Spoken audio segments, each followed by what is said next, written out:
Hello student, I Dilip Kumar from SS Educational Institute. Today we will discuss about the subject of computer graphics, and the topic is 3D transformation. Okay, so we will start 3D transformation. जैसा कि आप जानते हैं, इससे पहले हमने आपको 2D transformation के बारे में कुछ बताया था, जिसके अंदर ट्रांसफॉर्मेशन किस तरीके से होता है। ठीक है ना। तो जैसे 2D के अंदर ट्रांसफॉर्मेशन होता है, सेम वैसे ही हम 3D के अंदर भी ट्रांसफॉर्मेशन परफॉर्म करते हैं। ठीक है ना। ट्रांसफॉर्मेशन मीन्स है कि उसकी पोजीशनिंग, किसी भी कोऑर्डिनेट की पोजीशनिंग को हम मॉडिफाई कर रहे हैं या रीपोजिशनिंग कर रहे हैं ऑफ द एग्जिस्टिंग ग्राफिक्स। जो एग्जिस्टिंग ग्राफिक्स में जो पहले पोजीशन थी, हम उसकी पोजीशनिंग को हम मॉडिफाई कर रहे हैं या रिपोजिशनिंग कर रहे हैं। ठीक है ना। यानी एक जगह से दूसरी जगह तो शिफ्टिंग कर रहे हैं, या फिर हम उसकी पोजीशन में थोड़ा सा चेंजेस करके उसको मॉडिफाई कर रहे हैं। ठीक। और बात ये थी कि 2D डायमेंशनल के अंदर हम क्या करते हैं, हम 2D ग्राफिक्स के अंदर उसकी पोजीशन को चेंजेस कर रहे थे। ठीक है ना। और सेम एज 3D डायमेंशन के अंदर हम उसकी पोजीशन को जो भी हम मॉडिफाई करें चाहे रिपोजिशन करें, हम वो 3 डायमेंशन में करेंगे। ठीक है। और इसका थर्ड पॉइंट है, इसका 3D transformation important and bit more complex than 2D transformation. Definitely हमारी 2D ट्रांसफॉर्मेशन के अंदर केवल दो ही एक्सिस थे, X axis and Y axis. But यहाँ 3D ग्राफिक्स, 3D डायमेंशनल के अंदर हमारे पास 3 एक्सिस हो जाएंगे। First is x axis, second y axis, और third is a z axis. So we will work according to all 3 axis. ठीक है ना। अभी तक हमने 2D के अकॉर्डिंग वर्क किया था, दैट मीन 2 एक्सिसों पे वर्क किया था हमने, और अब हम इसमें 3 एक्सिस पे वर्क करेंगे। ठीक है। Transformation are helpful in changing the position. Definitely I have already discuss about the changing the position, size, orientation, shape etcetera of the object. ठीक। जो भी हम ऑब्जेक्ट्स लेंगे, हम उसकी पोजीशनिंग को, साइज को, ओरिएंटेशन को और शेप को चेंजेस कर करके देखेंगे, और इसी को हम कहते हैं ट्रांसफॉर्मेशन। ठीक। तो ट्रांसफॉर्मेशन टेक्निक्स जो होती है, हम जो चेंज करेंगे on the behalf of, that is a 5 techniques. First is translation, second is rotation, third is scaling, fourth is reflection, and fifth is share technology techniques. ठीक है ना। सो इन पास्ट टेक्नोलॉजीज में जो टेक्निक्स हैं, इन techniques में हम देखते हैं कि हम जो बात करेंगे इसमें 3D के अंदर, उसमें mostly important is all above 3। जो शुरू की 3 हैं, translation, rotation and scaling, that is a important. Okay. और इसमें भी हमारी सबसे ज़्यादा इंपॉर्टेंट है रोटेशन टेक्निक्स। ठीक। So we will focus all of 3, translation, rotation, scaling, but we will discuss about reflection and shearing also. लेकिन हम मोस्टली हम 3 पे ही हम डिस्कस करेंगे। ठीक है ना। सो स्टार्ट करते हैं फर्स्ट इसकी ट्रांसलेशन की टेक्निक को। तो जैसा कि हम आपको स्टार्ट करने से पहले एक बार और बता देते हैं कि जैसे हमने 2D में किया था, सेम हम इसकी भी वही उसी तरीके से हम इसके अंदर भी जो मूविंग करेंगे ऑब्जेक्ट की, या जो रोटेटिंग करेंगे, या जो भी स्केलिंग करेंगे, हम सेम 2D की तरह ही करेंगे। बट वो 2 डायमेंशनल में चल रही थी, ये 3 डायमेंशनल में होगी। ठीक है ना। तो अगर आप 3D को कंफर्टेबल बनाना चाहते हैं, तो एक बार आप 2D को ज़रूर फोकस करें, 2D को देखें, और अगर आपके 2D समझ में आ गया तो डेफिनेटली 3D भी आपकी ईजिली समझ में आ जाएगी। चलिए वैसे हम स्टार्ट करते हैं 3D। आई होप आपके ये पूरी समझ में आए।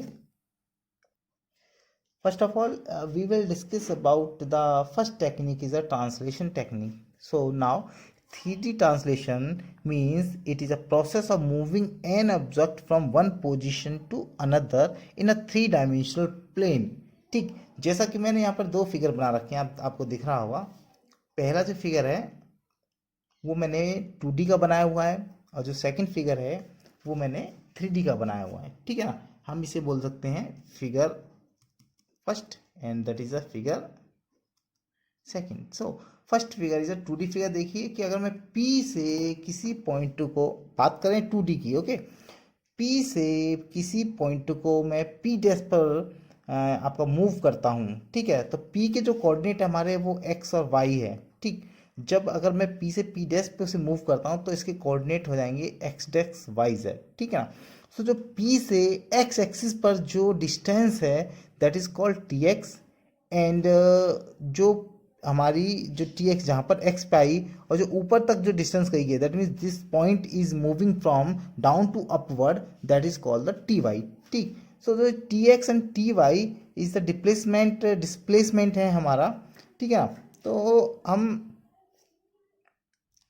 हम इस डिस्प्लेसमेंट को हम इसमें बोलेंगे ट्रांसलेशन। ठीक है ना, that is a T X translation and that is a T Y translation. ठीक, सो नाउ इसकी जो इक्वेशन होगी, नए कोऑर्डिनेट के जो पॉइंट्स होंगे, आप देखिए कि मान लीजिए वो टी एक्स डिस्टेंस चला है वो पी से, तो डेट मीन्स अगर हम एक्स कोऑर्डिनेट की बात करें तो एक्स बार, ठीक, देखिए 2D की बात चल रही है, तो X bar is equal to X plus T X. That means जो पहले वाला जो टी एक्स की वैल्यू जो नहीं होगी, इसमें पहले वाले वैल्यू में टी एक्स जो हमारे पास दूरी जो है, डिस्टेंस जो चली है, वो जुड़ जाएगी हमारी। सेम वाई जो पॉइंट होगा नया, उसमें जो पुराना वाई पॉइंट होगा उसमें टी वाई डिस्टेंस हमारी जुड़ जाएगी। That is the next new point जो हमारा क्रिएट होगा वो यहाँ होगा।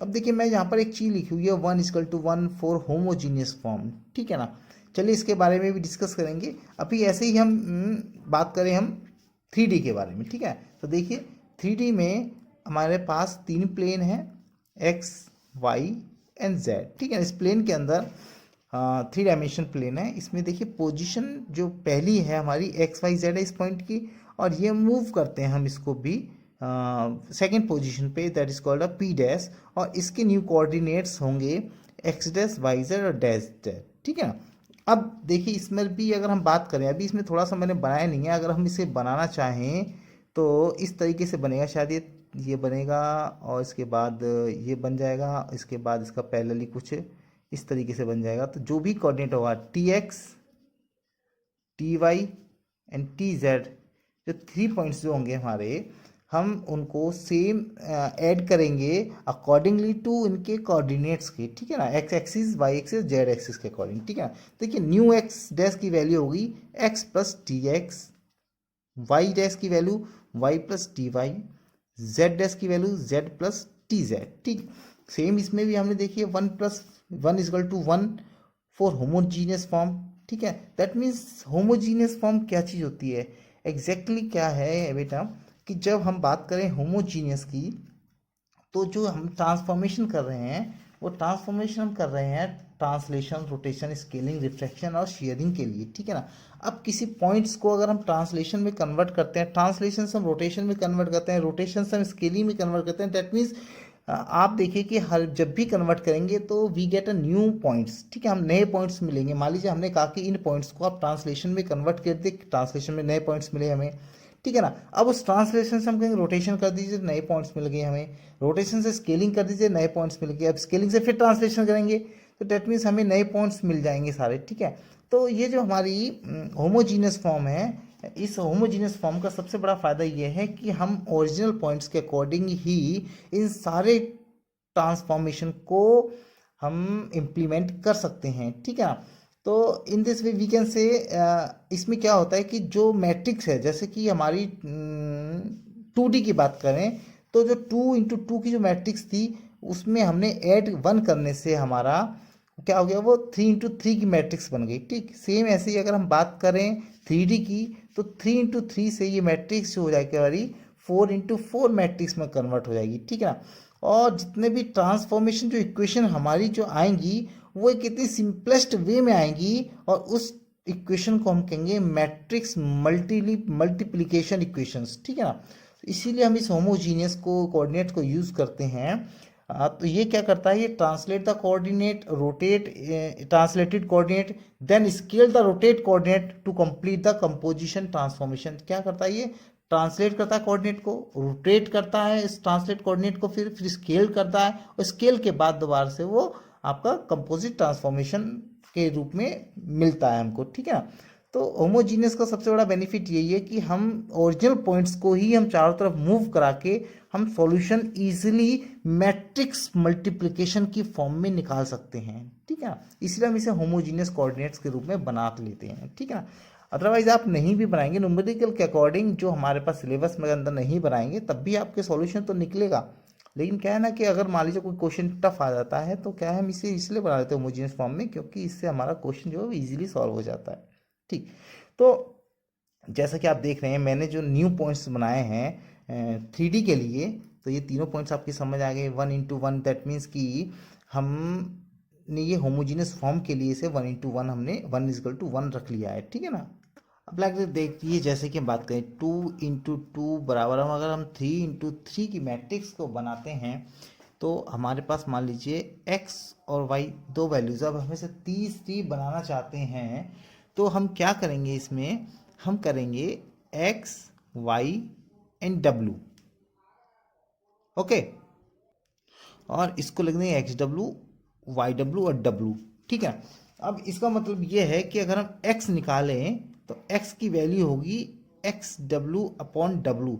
दैट मीन्स कि w की वो वैल्यू होनी चाहिए जिससे इस x की ओरिजिनल वैल्यू चेंजेस ना हो, ठीक। सेम अगर y की वैल्यू निकालेंगे तो Y W upon W, that means जिस w की वो वैल्यू होगी जिससे इस y की वैल्यू चेंज ना हो। सो हम अगर यहाँ पे हम 1 कंसीडर कर लें तो एक्स डब्लू अपॉन 1, तो that means x is equal to X W. देखिए x की वैल्यू पे कोई फर्क नहीं पड़ा, न्यू वैल्यू वही रही। सेम y की वैल्यू पर भी कोई फर्क नहीं पड़ा, इसे 1 रखेंगे तो y is equal to Y W, ठीक है ना। सो हम यहाँ पर जो लेंगे w की वैल्यू हमने 1 ले ली, ठीक है ना। w की वैल्यू हमने यहाँ 1 ले ली, ठीक है ना, कोई फर्क नहीं पड़ा। सो यहाँ पर हमने इसीलिए इसकी जो वैल्यू ली है वो 1 ली है, ठीक है ना। अब सेकेंड चीज़ आती है कि हम इस मैट्रिक्स मल्टीप्लिकेशन को किस फॉर्मूले में लिख सकते हैं, ठीक है। तो ज़्यादातर आप कभी भी क्वेश्चन बुक में देखिए, कहीं पे भी देखिए, या तो वो रो मेजर में लिखा होगा या उसने कॉलम मेजर में लिया हुआ, ठीक है। हम आपको दोनों टेक्निक बता देंगे, किसी भी टेक्निक से आप किसी भी अगर ट्रांसलेशन की प्रॉब्लम आती है तो आप उसे सॉल्व कर सकते हैं, ठीक है ना। तो दोनों ही टेक्निक को हम आपको अभी डिस्क्राइब करते हैं इसको। तो फर्स्ट टेक्निक हम स्टार्ट करते हैं row major, okay. Row major के लिए सबसे पहले हमारे पास फॉर्मूला होना चाहिए मैट्रिक्स मल्टीप्लिकेशन का formula for translation p dash is equal to t dot p, that is a matrix multiplication for translation, okay। p dash is a new coordinate and p is a old coordinate and t is a translation factors, ठीक है ना। सो अब हम इसकी बात करें तो translation factor हमारे कौन से हैं इसमें, आप जानते हैं T x T Y T Z, that is a translation factor, okay, that is translation factors, ठीक। सो नाउ जो न्यू कोऑर्डिनेट की वैल्यूज जो होंगी हमारी वो होगी x plus T x, Y dash equal to Y plus T Y and z equal to z plus T Z and 1 equal to 1, that is for homogeneous, और homogeneous, ठीक है ना। अब हम क्या करते हैं, हम इस फॉर्मूले में, ओके, हम इसकी मैट्रिक्स फॉर्म में लिखते हैं इसको, ठीक है। सो अब बात करें रो मैट्रिक्स मतलब इस तरीके से, ठीक है ना। तो रो फॉर्म में लिखेंगे हम, तो इसे लिखेंगे हम X dash Y dash Z dash and 1, that is a new coordinate, okay. X Y Z and 1 that's old coordinate dot, that means बात करें हम यहाँ पर है T, okay, that is a p dash equal, that is a p, sorry ये T dot P नहीं है, ये रो कॉलम के लिए है वो, ठीक है ना। रो के लिए है p dash equal to p dot T, ये है रो के लिए, ये कॉलम के लिए था, ठीक है ना, ये रो के लिए, ओके। सो इस फॉर्मूला रखेंगे that is a p and t जो है फैक्टर हम किस तरह निकालेंगे, आप देखिए रो की बात करें तो रो का मतलब है original value x Y Z and 1, that is a row form, okay, and that is a new coordinate x dash Y dash Z dash and 1, ठीक। अब एक्स बार में एक्स देखिए, एक्स बार में एक्स जो है 1 है, एक्स बार में वाई की वैल्यू नहीं है, एक्स बार में जेड की वैल्यू नहीं है, एक्स बार में 1 के साथ टी एक्स है, बिल्कुल है जी, टी एक्स लिख गया। वाई बार में आ जाइए, वाई बार में एक्स की वैल्यू नहीं है, वाई बार में वाई की वैल्यू 1 बिल्कुल है, जेड नहीं है, टी वाई बिल्कुल है जी 1 पर है, जेड बार में आ जाइए, जेड डैश में, जेड डैश है, जेड डैश में आइए, जेड की एक्स की वैल्यू नहीं है जी, वाई की नहीं है, जेड की जी है 1 है, और जेड बार में 1 पर टी जेड बिल्कुल है जी, 1 पे आइए, 1 में एक्स है नहीं है जी, वाई भी नहीं है, जेड भी नहीं है, 1 पे 1 है जी बिल्कुल। ठीक, तो ये इस तरीके से हमने इसको रो फॉर्म में लिख लिया है। ठीक है ना। अब ये सॉल्व करने पे जो आंसर आएगा हमारा वो आएगा x dash Y dash Z dash and 1 is equal to, इनके साथ इसकी मैट्रिक्स मल्टीप्लिकेशन फॉर्म में आंसर जो आता है हमारा वो x plus T x y plus T y z plus T Z and 1। ठीक, that is a row major. Okay, अब हम बात करेंगे कॉलम मेजर की। ठीक, देखिए जैसा कि मैंने आपको बताया कॉलम मेजर में जो नए कोऑर्डिनेट्स होंगे P dash is equal to T dot P होगा। ठीक है ना, रो मेजर में पी डॉट टी था, इसमें टी डॉट पी होगा। ठीक है ना, सेम न्यू एक्स की वैल्यू वाई की वैल्यू जेड की वैल्यू 1 इजकल टू 1 है ही। अब इसमें हमने क्या लिया, एक कॉलम वाइज लिया है। ठीक है ना, एक कॉलम वाइज लिया हमने। ठीक है ना, तो कॉलम वाइज में देखिए एक्स बार वाई बार जेड बार 1।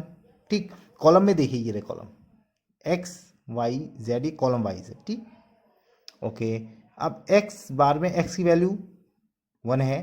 ठीक है, एक्स बार में एक्स वैल्यू 1, वाई की वैल्यू 0, जेड की 0, 1, 1 पे टी एक्स है। ठीक है ना, ये जो हमारा है T X that is a constant factor. ठीक है ना, वाई डैश में देखिए एक्स नहीं है, वाई है, जेड नहीं है, और 1 पर वही कांस्टेंट फैक्टर टी वाई है हमारे पास। जेड में देखिए एक्स नहीं वाई नहीं जेड है, और 1 पे देखिए कांस्टेंट फैक्टर है। 1 में न एक्स है ना वाई है ना जेड है, हम पे केवल 1 पे कांस्टेंट फैक्टर 1 ही है यहाँ पर, वो ले लिया हमने। ठीक है, तो P dash T and that is a P, that is a column factor, column major. Okay, so now we can write here, इस तरीके से हम लिख दें that is the answer of this matrix form. So ये column major में इसका answer आ गया। अभी न्यूमेरिकल सॉल्व करते हैं, इसके थ्रू आप और थोड़ा क्लियर हो जाएंगे। ठीक, देखिए जैसा कि क्वेश्चन कहता है coordinate at plane x Y z are 5 6 7, translation vectors तो दे रखे हमारे पास तीनों डायरेक्शनों के, वो 3 3 2 है। Find the new plan coordinate पूछ रहा है।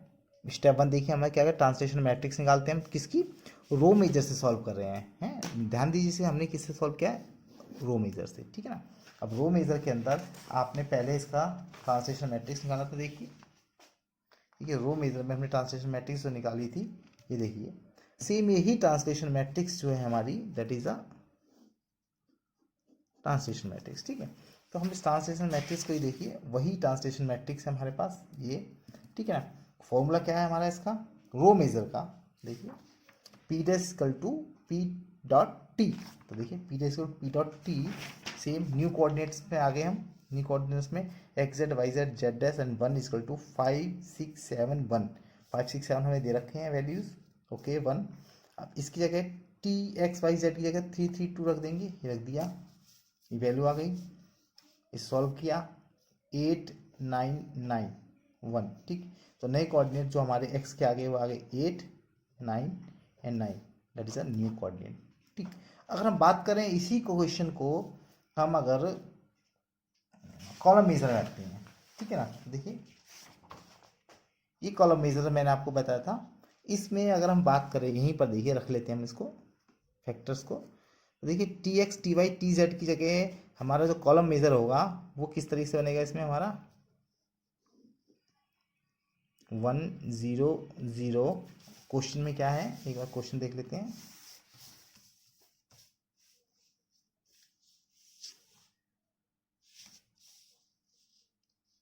देखिए क्वेश्चन में क्या है हमारा, टी एक्स कितना है हमारे पास 3। ओके, उसके बाद है 0 1 0, देखिए इसके अकॉर्डिंग टी वाई कितना है हमारा 3। चलिए उसके बाद है 0 0 1, टी जेड कितना है हमारे पास 2। ओके, उसके बाद जी 1 की 0 0 1। ठीक है, दैट इज अ टी निकला हमारा, ये टी की वैल्यू आ गई हमारी यहाँ। अब जब टी की वैल्यू हमारे पास आ गई और पी की वैल्यू है हमारे पास, और ये x Y z new coordinates की वैल्यू पूछा। तो देखिए ये न्यू कोऑर्डिनेट्स की वैल्यू आ गई। इसमें क्या है, पुरानी वैल्यू कितनी है हमारे पास जो क्वेश्चन के अकॉर्डिंग 5 6 7, ठीक है ना। इसलिए 5 6 7 है पुरानी वैल्यू हमारे पास। तो इसका मतलब है 5 प्लस टी एक्स न्यू कितनी है हमारे पास 3, ओके। उसके बाद ये देखिए 5 6 7, ठीक। और ये हो गई 3 3 2, ठीक। तो 5 प्लस 3 8 और y प्लस टी वाई मतलब 6 plus T y, 6 plus T y 3 and z means 7 plus 2, that means 8 9 9। देखिए सेम वैल्यू इसकी भी 899 और देखिए इसकी वैल्यू भी 899, ठीक। ये कॉलम मेजर के थ्रू हमारा सॉल्यूशन हो गया, ठीक है ना। दोनों तरीके से आप समझिए इस सवाल को। अब थोड़ा सा बात कर लेते हैं हम बैक में। देखिए थोड़ी सी बात कर लेते हैं बैक में। जब हम 2D की बात चल रही थी तो देखिए 2D का जो ट्रांसलेशन था, अब देखिए जो 2D में ट्रांसलेशन था वो ये पॉइंट था और ये ट्रांसलेशन पॉइंट जो है वो यहाँ पर शिफ्ट हुआ था। तो यहाँ से यहाँ तक टी एक्स चला था, यहाँ से यहाँ तक टी वाई की दूरी चली थी।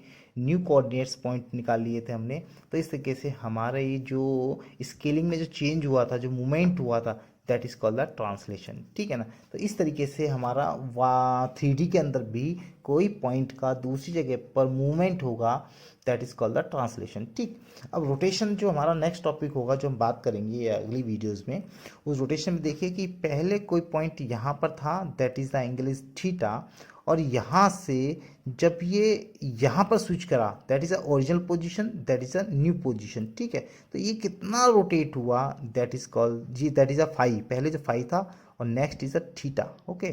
तो old is that, a new is that, so that is a new position, that is a new position, that is a old and this a old, ठीक है ना। एक्स और वाई दो कोऑर्डिनेटों में ओल्ड और न्यू कोऑर्डिनेट्स के position पे देखा था। सेम हम इसमें क्या करेंगे, हम इसमें जो रोटेशन होगा हमारा तीनों एक्सिस के अकॉर्डिंग रोटेशंस होगा हमारा, तो वो भी हम इसमें देखेंगे किस तरीके से रोटेशन होता है, ठीक है ना। अब थर्ड है इसमें स्केलिंग। स्केलिंग में देखिए थोड़ा सा, स्केलिंग में बात करें हमें, scaling is a process of modifying और altering the size of the object. इसमें क्या पूरा साइज ही जो है ना ये अल्टरिंग हो रहा है या मॉडिफाइंग हो रहा है। देखिए ये जो डिस्टेंस है यहाँ से यहाँ तक की, देखिए ये डिस्टेंस भी इंक्रीज हो रही है, ये डिस्टेंस भी इंक्रीज हो रही है, ठीक है। तो दैट मीन्स कि जो ये हमें दिख रहा है जो रेक्टेंगुलर या जो आपका आपको स्क्वायर दिख रहा है वो देखिए बढ़ गया है, ठीक है। स्केलिंग का मतलब हमने स्केल को जो इसके है वो इसको हाई कर दिया है। दैट मीन्स में हम ऐसा नहीं है कि हाई करें, दैट मीन हाई करना या रिड्यूस करना, किसी भी ऑब्जेक्ट को साइज को हाई करना, इंक्रीज करना या डिक्रीज करना, दैट इज द स्केलिंग। इसे हम स्केलिंग ही बोलते हैं, ठीक है ना। Scaling object is coordinate point of original object to change. Definitely scaling का मतलब है जो ओरिजिनल पॉइंट कोऑर्डिनेट्स जो होते हैं वो डेफिनेटली चेंज होंगे, ठीक है ना। स्केलिंग फैक्टर इज 1, अगर फैक्टर जो ग्रेटर देन 1 होता है दैट मीन्स इंक्रीज, और स्केलिंग फैक्टर अगर लेस देन 1 होता है that means it is a reduce, ठीक है।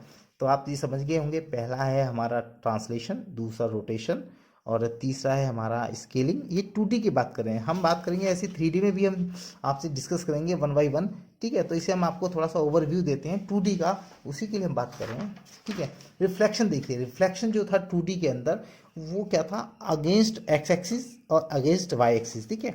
इसमें जब एक्स एक्सिस के अगेंस्ट किया था, देखिए सेम ये ऑब्जेक्ट हमारा इस तरीके से, मिरर की बात करें 180 पे मिरर है, तो ये देखिए यहाँ पर इसका रिफ्लेक्शन हो गया, ठीक है ना। तो रिफ्लेक्शन या point is kind of rotation, angle rotation है 180 डिग्री, ठीक है। रोटेशन में क्या थोड़ा सा चेंजेस था, थीटा एंगल, अब वो थीटा एंगल्स कितना था वो निकालते हम, बट इसके अंदर 180 का, 180 मतलब जस्ट अपोजिट, ठीक है ना।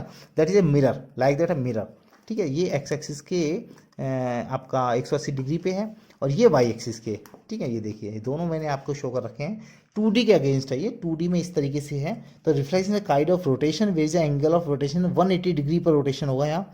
Object is always form side, other side is a mirror, like that a mirror, ठीक है ना। जैसे मिरर आपके सामने हो इस तरीके से रिफ्लेक्टेड होगा।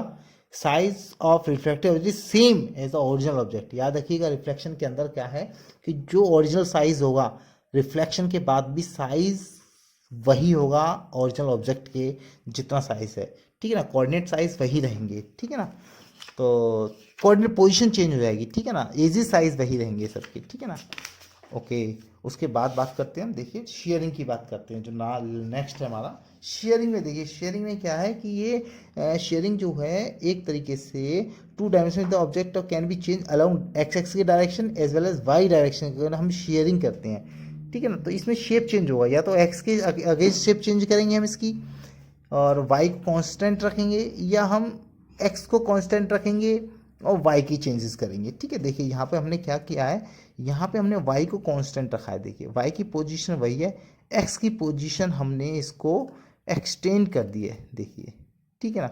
और यहाँ पर देखिए ये ओरिजिनल पोजीशन है, ठीक है, आप देख सकते हैं इस ओरिजिनल पोजीशन को हमने ये एक्स अगेंस्ट शेयरिंग की है, ये हमने देखिए वाई अगेंस्ट से करी है। वाई यहाँ पर देखिए इसकी पोजीशन वही है, ठीक है ना, एक्स की, और यहाँ पे देखिए वाई की पोजीशन को हमने इंक्रीज कर दिया है। यहाँ पे वाई की पोजीशन वही है, देखिए ये देखिए इसकी और इसकी देखिए, और एक्स को हमने शेयरिंग कर दिया। सेम चीज़ उसमें हम क्या करेंगे, थ्री डायमेंशन में हम थ्री डायमेंशन में शेयरिंग करेंगे किसी ऑब्जेक्ट की, ठीक है ना। तो आई थिंक आपके समझ में कॉन्सेप्ट तो आ ही गया होगा कि जो टेक्निक्स हमारी translation, rotation, scaling, reflection and sharing, ये जैसे 2D में किए हमने, सेम ऐसे ही हम 3D में भी करेंगे इसी पांचों टेक्निक्स को, ठीक है ना।